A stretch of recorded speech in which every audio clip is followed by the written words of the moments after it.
Thank you for the introduction.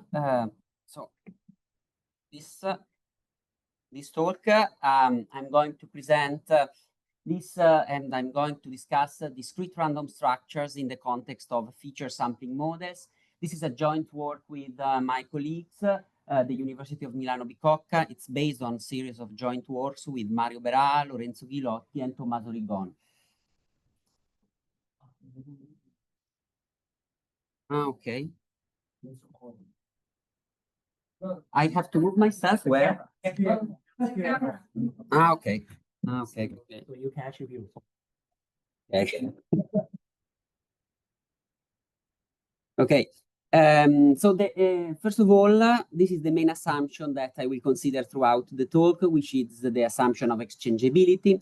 So we will deal with a sequence of observations which are exchangeable, and the order in which the observations is recorded is not relevant. This assumption is a kind of homogeneity across the data, and this is important to face extrapolation problems. And I will speak about extrapolation problems in the rest of the talk. So this is the main assumption, and just to fix the setting, so you have that exchangeability is equivalent to the existence of a random probability measure tilde p conditionally on which the data are independent and identically distributed. And the distribution of tilde p is called the definitive measure of the sequence. This is just the setting. And this is the definitives representation theorem. So this is the outline of my presentation. In the first part of the talk, I will review the essential literature on species sampling models, and then I will move to the more recent framework of feature allocation models. And in this framework, I want to discuss, as I said, discrete random structures, and in particular, I want to present some general distributional results. Then I will focus on two important examples. The first example is the class of product form feature allocation models. And I will give you an overview of the results that we have. And then I will move to the ecological applications. In the last part of the talk, I will discuss the repulsive, so possible repulsive structures in the context of feature allocation models. So this is the first part in which I will focus on species sampling models. And so as you probably know, this is the context of species sampling models, but it's important to recall this context. So we consider a population of animals which is composed by different species with unknown proportions. And a proper species sampling models is defined in the following way. So in this context, the observations are IIG draws from an almost surely discrete random probability measure. So you have this random probability measure, which is the sum of probability masses, pi j, so this sequence of species proportions sum up to 1, and xij, so these are the species labels in the context of species sampling models. So these are the species labels of the different species in the population. So in this context, a sample is typically something like that. So you have, can I move? Or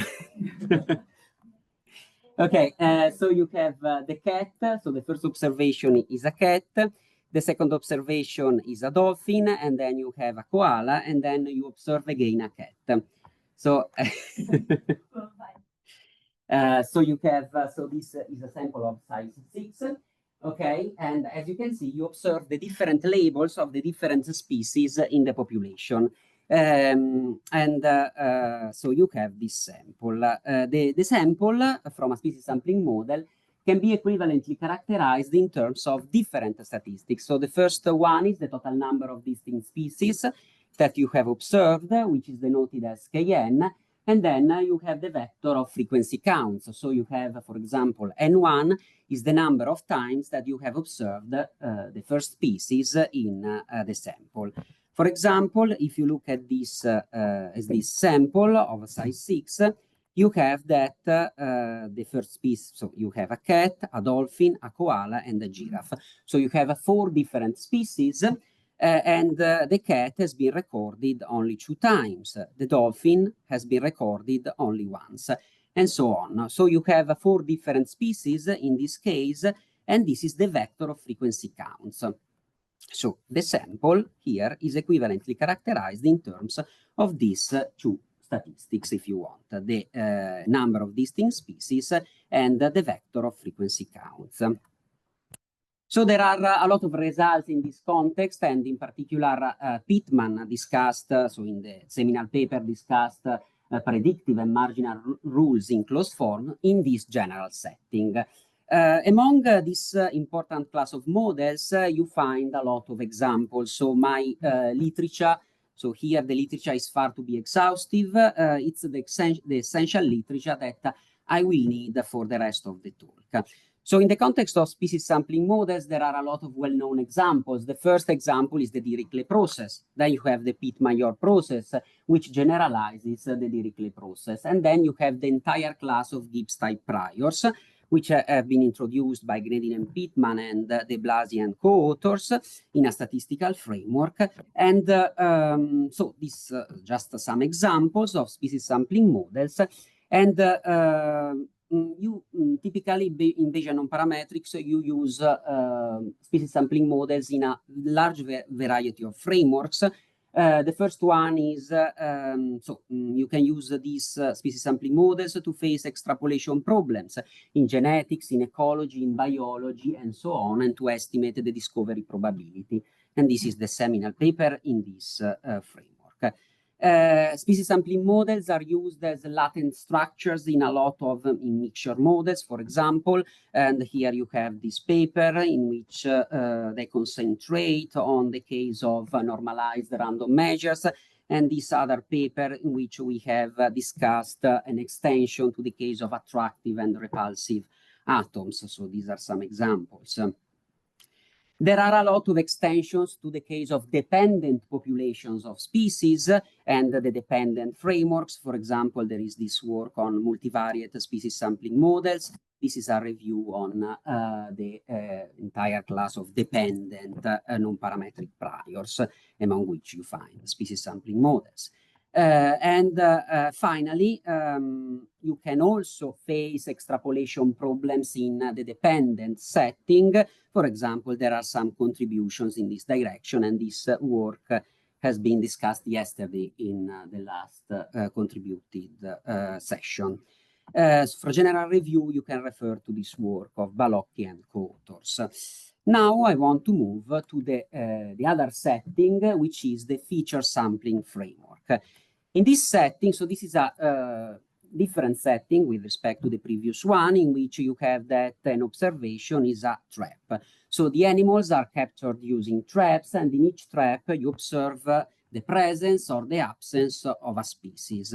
For example, if you look at the first trap, you observe a cat, a squirrel, a fish, and a bird. And then in the second trap, you observe again a cat and a new species, which is the dog, and so on. So this is a sample of size 3 from a feature sampling model. In this framework, species are also called features.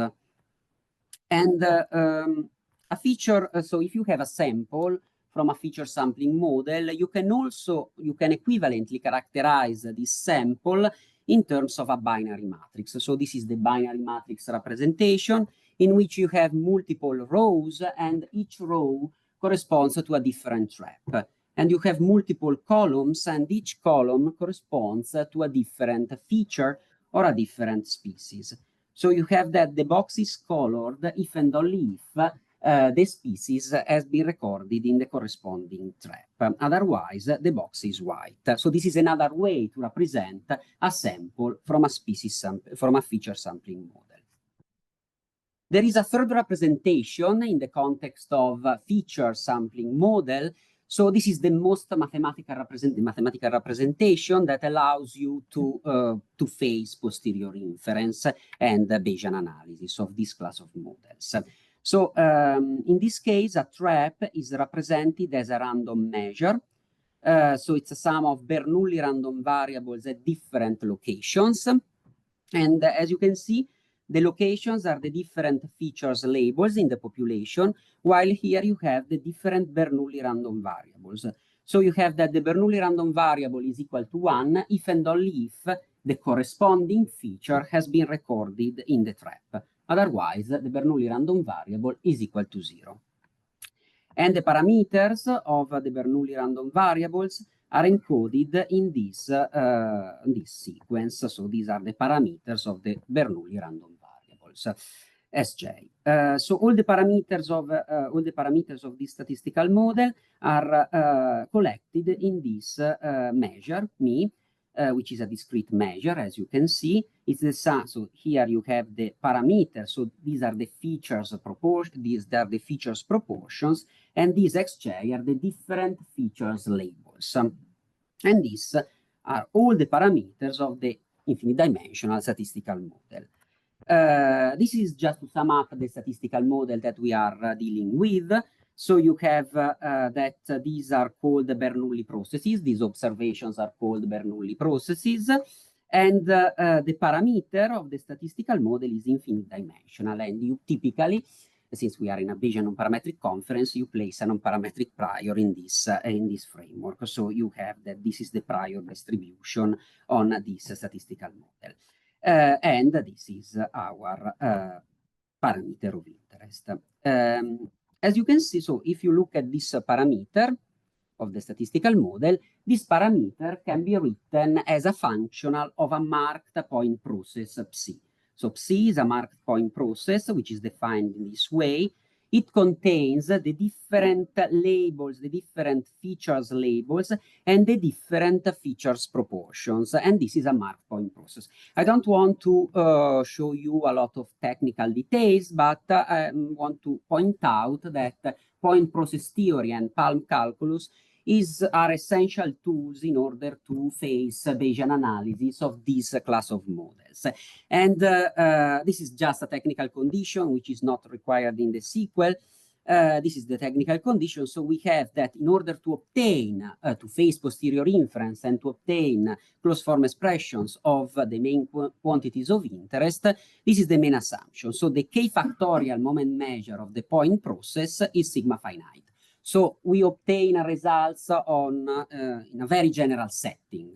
Okay, so this is the only assumption that we consider. The k factorial moment measure of a point process is, roughly speaking, is the infinitesimal probability to have k distinct points of the process at k distinct locations. So this is just to show you the main technical condition that we consider in our results, in our theorems. So based on this condition, we are able to face full Bayesian analysis of this class of models in the general setting. So this is a very general marked point process. So we don't have assumptions on this. This is the only assumption that we consider. And in the following slides, I want to provide you an overview of our results in this framework. If you want to see more details, this is the paper which is available on arXiv.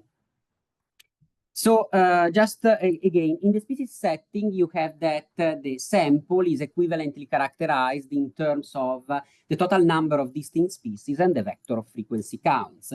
Here is the same. The statistics change a little bit. So you have that, so this is the number of distinct species that you have observed out of the sample. So if you look at this sample, you have 5 different species, which are the following ones. And then the vector of frequency counts. So M1 is the number of times you have observed the cat, M2 the number of times you have observed the fish, and so on. So if you look, for example, again here, the cat has been observed in 3 different traps, the fish only in 2 different traps. And so this is the reason why you have 3, you have 2, and so on.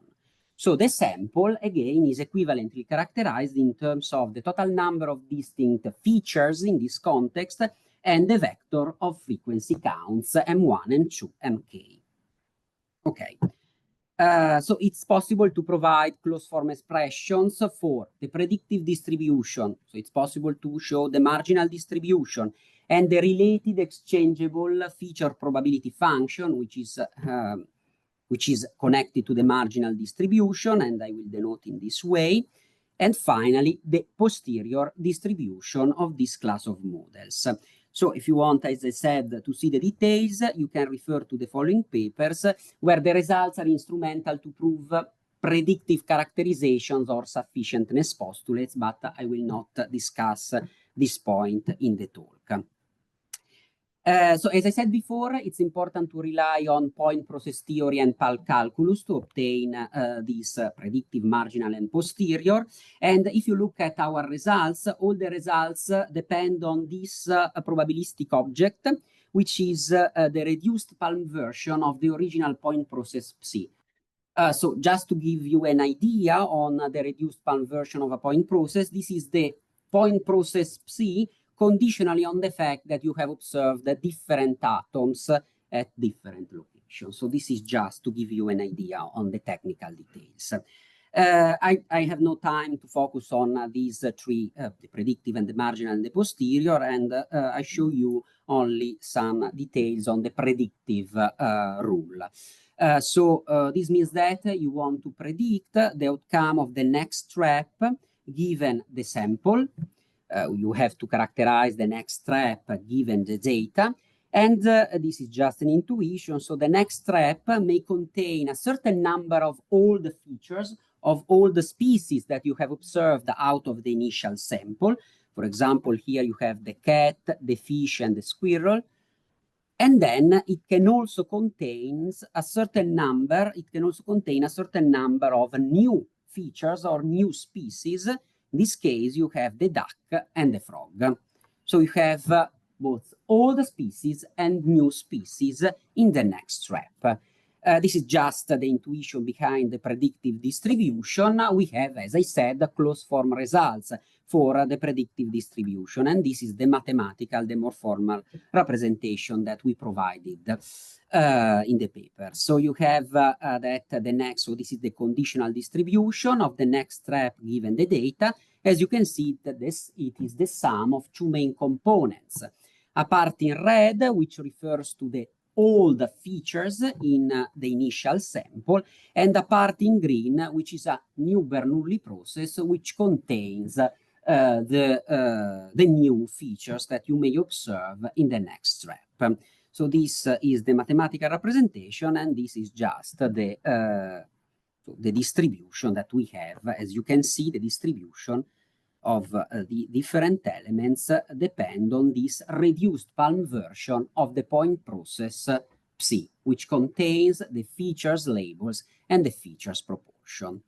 Okay, so these are the general results. Now I will move to different classes of models in which it's possible to face different problems. The first class of models that I want to consider in the talk is the class of product form feature allocation models. So this is the main class that I will show you today. So the class of product form feature allocation models have been introduced in a probabilistic framework by Battistone and co-authors.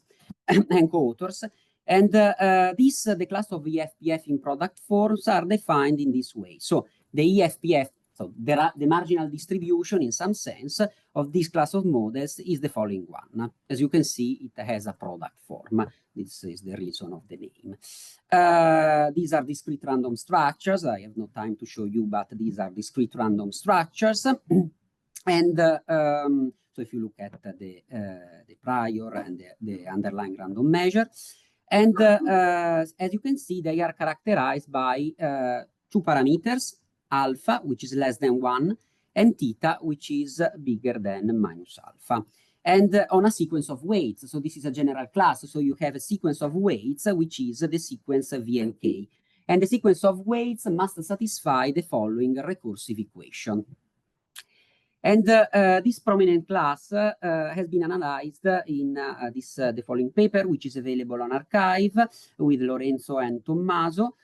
In this paper, we provided a general distribution theory, especially to face biodiversity, to assess biodiversity in ecology and to face extrapolation problems in an ecological setting.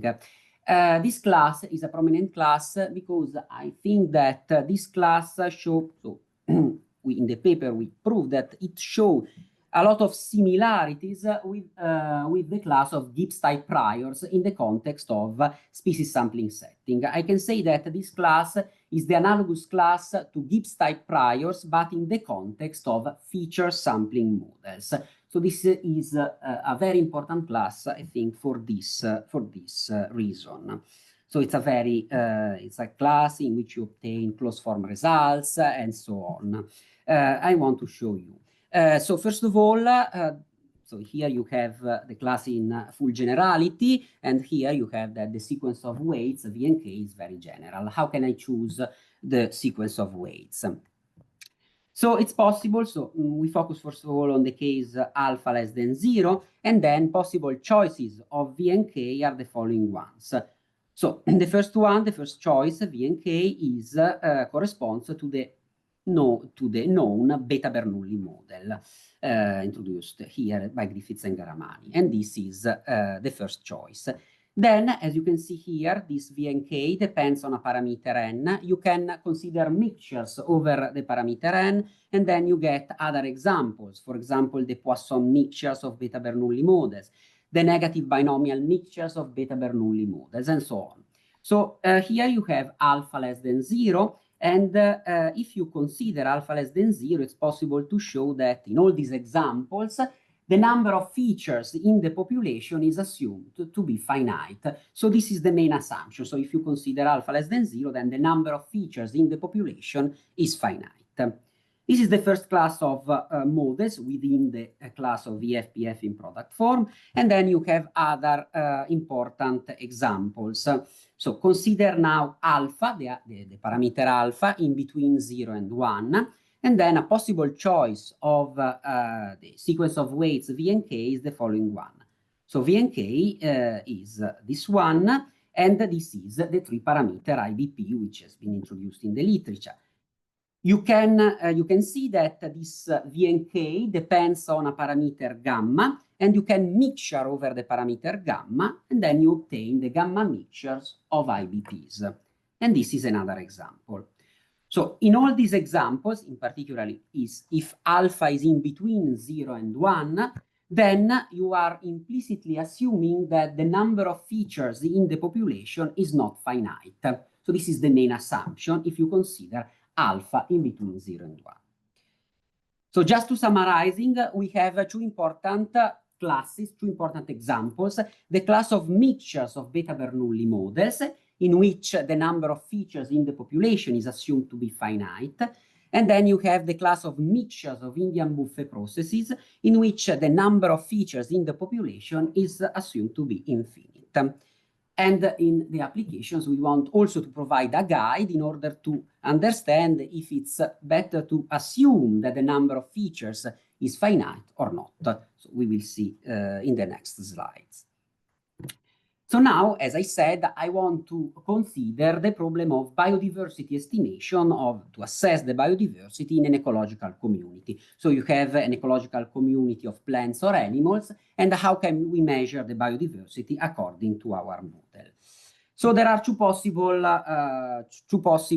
important two ways in order to estimate the biodiversity in this case. Okay.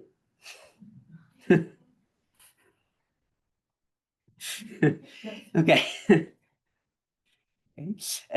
So you have two important ways in order to estimate the biodiversity. The first one is to consider the species richness, so to estimate the species richness, if this is finite, otherwise it's not useful. And then you can also plot the so-called extrapolation curve. The extrapolation curve is the out-of-sample prediction of the number of distinct species out of sample. This is the formal definition. So this is the sum of K, which is the number of species that you have observed out of the initial sample. And here, this part in green is the number of new features or species that you will observe in an additional sample of arbitrary size m. If you plot this curve as a function of m, then you are plotting the extrapolation curve. So this is the extrapolation curve, the number of new species that you will observe in a future sample of size m for different values of the additional sample size. How can we face these problems? So we have a lot of closed form expressions in this context. I show you only the distribution of this statistic here, the one in green.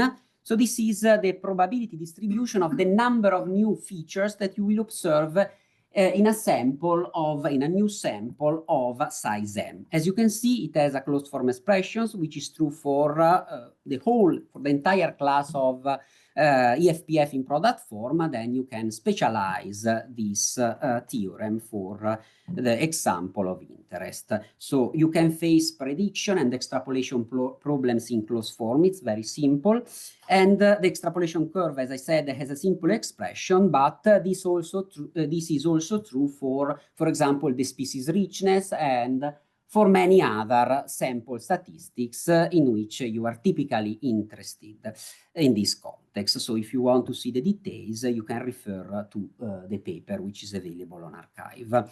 I want to move, so I will not show you other results. I want to move to the applications, and in particular, just to show you how it works in some examples. So the first application that I consider is this one, this dataset from Maziotta and co-authors. It contains 102 forest plots in Denmark, and we focused on vascular plants. This dataset contains 215 different species. So the first preliminary step, so you have to decide if it's correct to assume that the number of species in the population is finite or not. Is it better to use the class of mixtures of beta Bernoulli models or the class of mixtures of Indian buffet processes? So, and we performed a model checking procedure in order to understand what is the best assumption in the different applications. So the first model checking approach is based on a visual inspection, as you can see here. So we want to compare here the empirical accumulation curve, which is the in-sample growth of the number of distinct species. You can obtain by reordering you can obtain it by reordering the data. Okay, so the true curve here is shown in black, and is here, if you can see it. So the true curve is shown in black, and then we have the two estimates according to the two classes of models. So the class of mixtures of beta Bernoulli models and the class of mixtures of Indian buffet processes. As you can see from a visual inspection, it seems that the class of mixtures of Indian buffet processes best fit the data in this example. So it seems that, as you can see, the orange curve is very close to the black curve. So it's better to assume that the number of features in the population is not finite in this context. So this model checking procedure is based on a visual inspection, but so we have also a quantitative model checking procedure, thanks to the referee, which suggested this additional checking approach. So we decided to, so it's possible to address this problem in a lot of ways, but we decided to use the deviance. So we consider the likelihood function here, and theta are the parameters of the different models. So we evaluated the deviance in the two cases. So the class of mixtures of beta Bernoulli models and the class of mixtures of Indian buffet processes. As you can see, so the lower the better, and it seems that the class of, okay, thank you. The class of mixtures of Indian buffet processes are the best model to use. So we have also a quantitative corroboration of this visual inspection. Okay, now I move to the extrapolation problem. So here we have so we have divided the data set into a training set and a test set. And we face the problem of predicting the total number of new species, new features that you will observe in a sample, in an additional sample of size m for different values of the additional sample size. Here you have the initial sample. As you can see here on the left, you have the class of mixtures of beta Bernoulli models, and on the right you have the class of mixtures of Indian buffer processes. And as we expect, the class of mixtures of Indian buffer processes best capture the true growths of the data, while the class of mixtures of beta Bernoulli models fail to capture the growth of the extrapolation curve. So in this context, as I said, it's better to use the class of mixtures of Indian buffer processes. You have a lot of other parameters, so you have other parameters in this statistical model, and you can control, for example, the size of the credible intervals. Okay. Now we move to another dataset, which is the BCI3 dataset. This is a vegetation dataset which contains 50 plots, and in particular, we have a total number of 225 species in the sample. Again, you have to perform a model checking procedure, and again, we consider the visual inspection and we compare the empirical accumulation curve with the corresponding estimates under the two classes of models. As you can see in this example, it's better to use the class of mixtures of beta Bernoulli models here in blue. So it's better to assume that the number of features or species is finite. Okay. So there is quantity. So we have also a quantitative corroboration based on the notion of deviance, and we compare the deviance under the mixtures of beta Bernoulli models and the deviance under the mixtures of Indian buffer processes. Again, the lower the better, and again, we conclude that the class of mixtures of beta Bernoulli models are more appropriate in this context. So in this context, it makes sense to estimate the species richness and to plot the extrapolation curve. Again, here we have a plot of the extrapolation curve, so to biodiversity estimation, in order to assess the biodiversity. And as you can see, we have on the left the class of mixtures of beta Bernoulli, and on the right the class of mixtures of Indian buffer processes. In this context, again, based also on the model checking procedure, the class of mixtures of beta Bernoulli models work better than the other class of models, are able to capture the true growth of the data. Okay.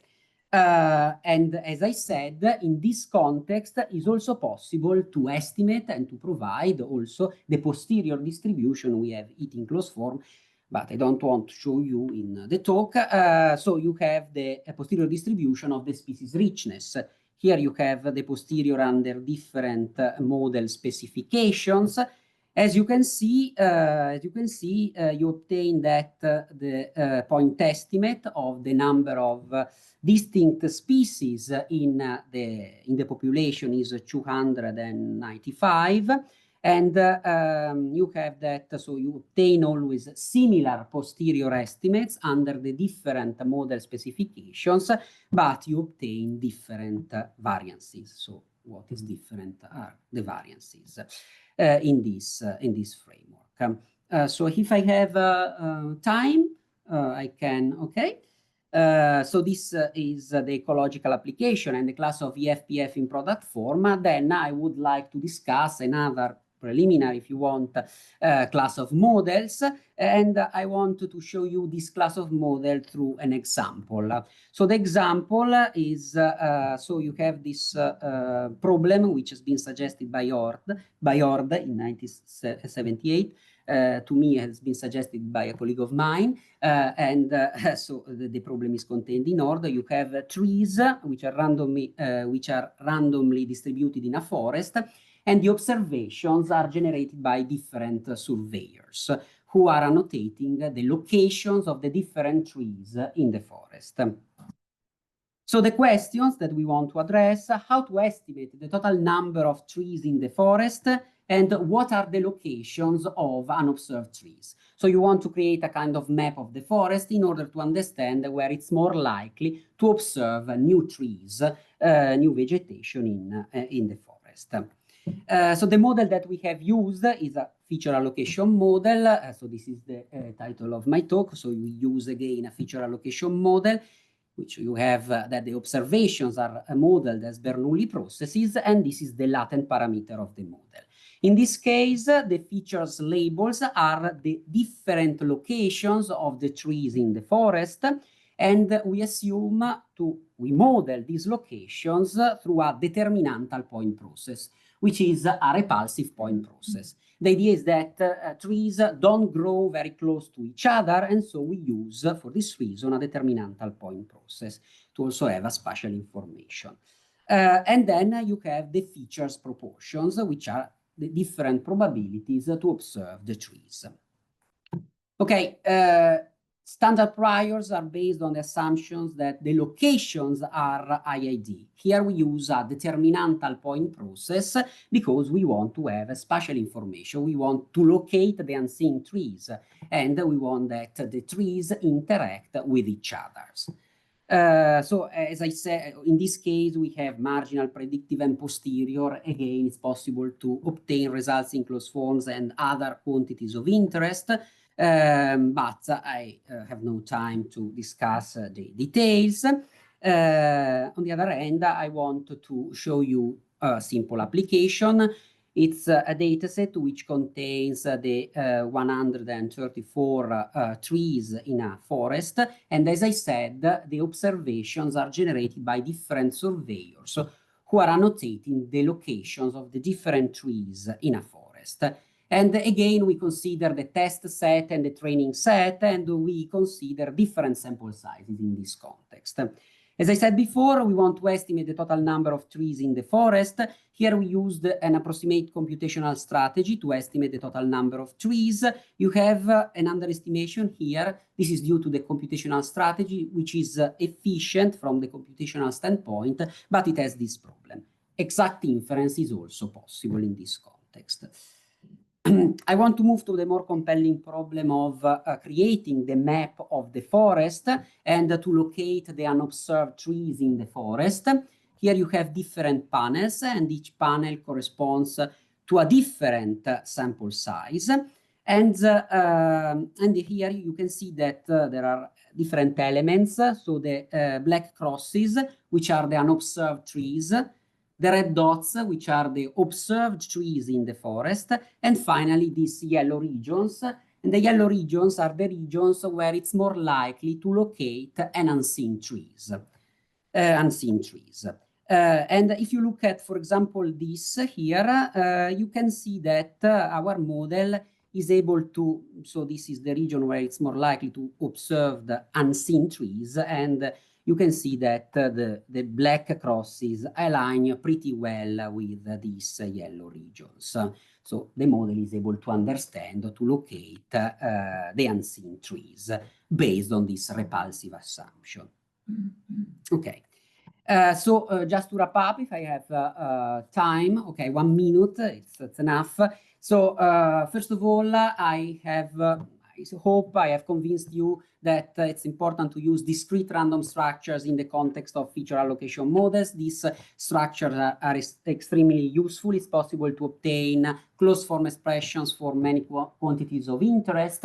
And within this class, we have analyzed important classes or important examples. If you want, the class of EFPF in product form, and then other classes which are based on interactions across the different features. It's possible to face several applications within this framework, the framework of feature sampling models, ecological, spatial applications in spatial statistics, but also in genomics and so on. Just to, so there are a lot of open problems in this context. I think one of the most important one is to use this class of models as latent structures, and in particular to use this new repulsive construction to in the context of Bayesian factor analysis. And then there are other important extensions that we are considering. So the extension to the case of trait allocation models, in which you don't have Bernoulli random variables, but you have that each feature is associated with a count. And finally, it's also possible to consider other extension to the case of dependent non-parametric priors, based also on the workshop of Sunday. So, and here I have some references, the most essential one, and I want to thank you for the attention and for being here at 8:30. Thank you, Federico. Any questions? I'm not sure if I have. Okay, maybe I need to carry my. Thank you. Very nice talk. I have many questions. I'll talk to you offline for more. So the species sampling model and the problem you are solving seems to be focusing on learning one type of alpha diversity, which is the total number of species. But I suppose that the distribution that are modeled by your species sampling model also induces distribution on other alpha diversity, like Shannon's entropy and other type of measures of biodiversity. And I don't know if you have thoughts on how you may learn that, but then also follow up on that is that, what about beta diversity? What about the difference of diversity across? So if you have multiple, you know, in biomedical studies, you know, people often hear a lot about that. Yes, thank you, Lina, for the question. I think it's possible to also to consider other diversity measures because we have all the results in closed form. So maybe it's not possible to obtain closed form results for the quantities on which you are interested, but it's possible to estimate. Yeah, you can simulate. Yes, you can always simulate in this context. Yes, because you have the posterior, and so you can simulate from the posterior. And for the beta diversity, you mean the case of dependent, for example, populations. So yeah, so beta diversity is basically saying that how different is the alpha diversity from one sample to another. So yeah, let's say that you're studying how the tree species in your data set is changing over time. Then you probably don't want to model your sample on 2 time points independently because they are the same spatial process, and you can incorporate some dependency. Yeah, in this context, you have to consider a dependent framework, and I think it's possible, but we didn't do this. You have to change a little bit the model, and but we're working on dependent structures, not to estimate the biodiversity, but this is a very nice question and very nice problem to discuss. Yes, thank you.